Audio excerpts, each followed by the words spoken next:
are you looking for? Where will your heart's desire take you?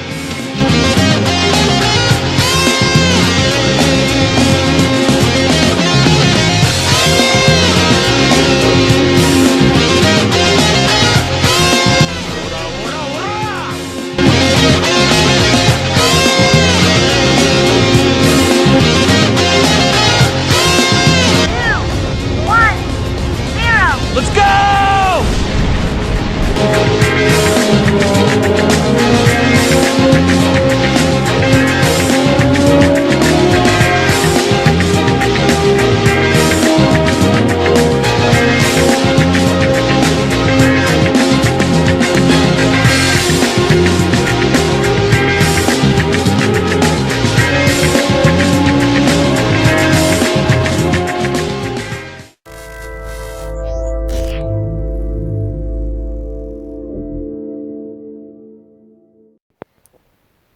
Hey everybody, what's going on? JJ Starwind is here.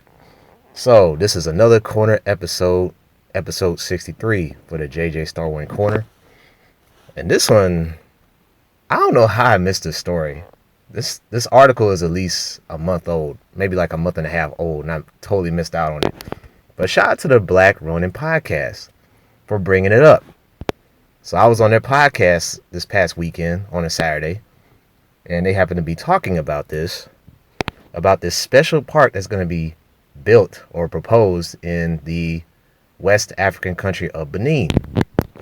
So let's take a look at the article right quick. So this is from The Conversation.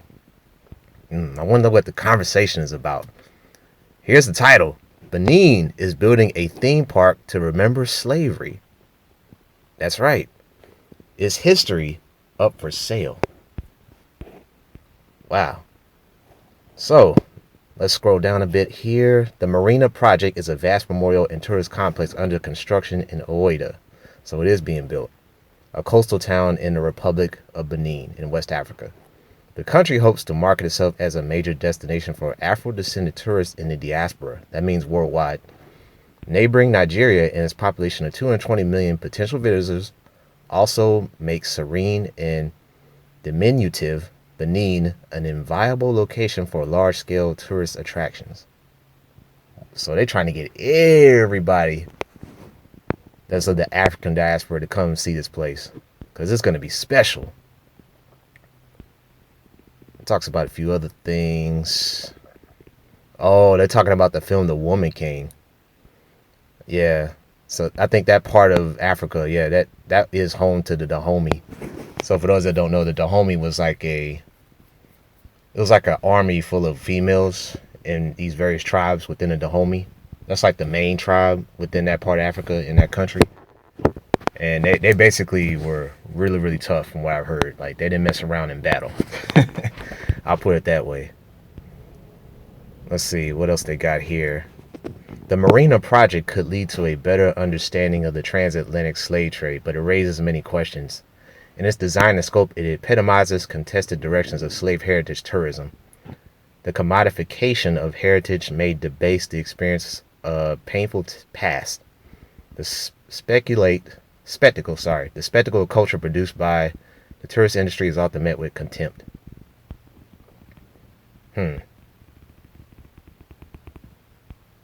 Africa became sacred and commercial and authentic and spectacular. What? Oh, there's a video too. Yeah, I remember on the Ronin podcast they did see the video, and basically the video looks like one big giant resort. And I remember a guy in the chat saying it looked like something straight out of Assassin's Creed. I remember him saying that. I was like, yeah, I am getting Assassin's Creed vibes out of this. It looks like something you would see out of the Bahamas. So they got all these patio areas. They got like several shops scattered across the resort. There's like an arena, and there's like a post in the middle. It looked like a tree too. So I'm thinking, oh, wait, that might be a whipping tree. That might be somewhere that they're gonna reenact like slaves getting beaten by their captors and stuff. Like, oh my gosh, that's gonna be crazy. And then there's the slave ship.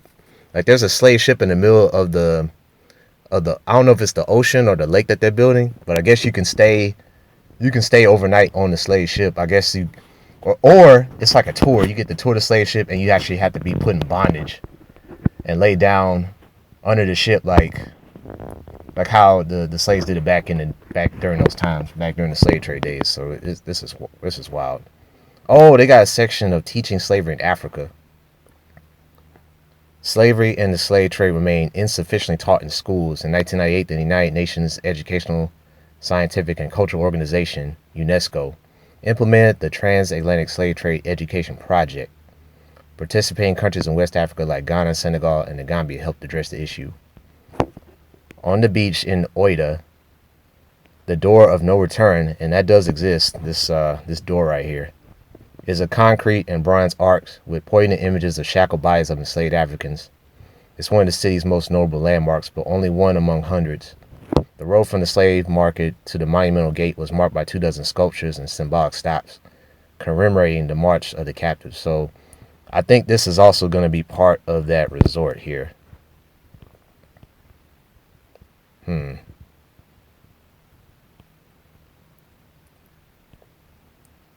And the author, whose name is Dominique Samda, she's just talking about her experiences in the country. I'm trying to see if there's anything more to talk about here. Okay, slave heritage tourism and its discontents. Slave heritage tourism in Africa caters mainly to the interests of foreign visitors, especially descendants of enslaved Africans in North and South America and the Caribbean region. Several UNESCO World Heritage Centers curate these legacies: Gori Island, Senegal; Slave Castles, Ghana; and Stone Town, Tanzania. To be sure, tourism development was always a part of the Slave Route Project, even before UNESCO.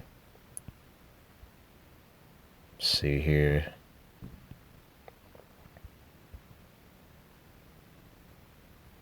Oh, I didn't know this. They're saying that this project is going to be built by mostly French or Chinese architects, engineers, and curators. So it's not being built by notable African architects or engineers. That is very fascinating. A certain someone in that podcast begged the question, is this part of the Chinese Silk Road Belt Initiative? He really went there. He actually said that. I was like, no, man, come on.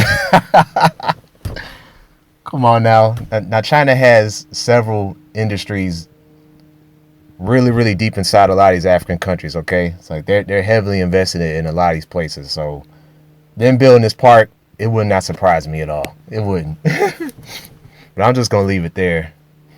But yeah, that's crazy, man. So I know some guys in the comment section on that stream was like, hey, if they don't say Wakanda forever, they ain't going to this place. Now, granted, Wakanda is supposed to be in East Africa, not West Africa, but I don't know. Y'all, does it really matter at this point? But this is amazing. Like, I can't believe this is even being considered a project.